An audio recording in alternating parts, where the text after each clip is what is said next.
Мобильная библиотека или по-правильному, по-грамотному комплекс информационно-библиотечного обслуживания, сокращенно КИБО, на основе советского автомобиля, в частности КАМАЗа. К нему был пристроен фургон, в этом фургоне была организована библиотека. Но библиотека это как бы по-старому звучит. Наша библиотека – это информационная библиотека. Почему? Да потому что наша библиотека включает в себя традиционные источники. Это книги, здесь их более 1000 названий. Это мультимедийные издания, более 200 источников. А самое главное, то, что наша библиотека рассчитана на 2 компьютерных места. Мы здесь можем проводить камерные мероприятия, у нас здесь есть свой проектор, экран.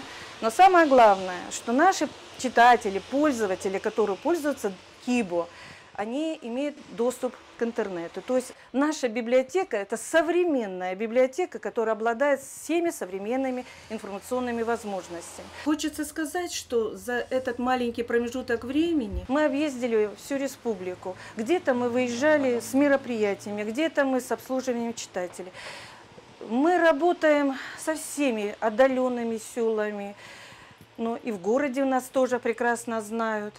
Надо сказать, что наши мероприятия, которые мы, массовые мероприятия проводим для наших читателей, пользователей, они рассчитаны, во-первых, начиная от младших школьников, заканчивая пенсионерами.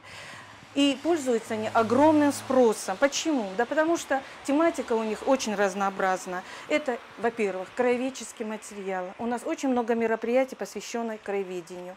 У нас очень много мероприятий, посвященных патриотическому воспитанию, эстетическому воспитанию. Нас знают, нас любят, нам нравится наша работа.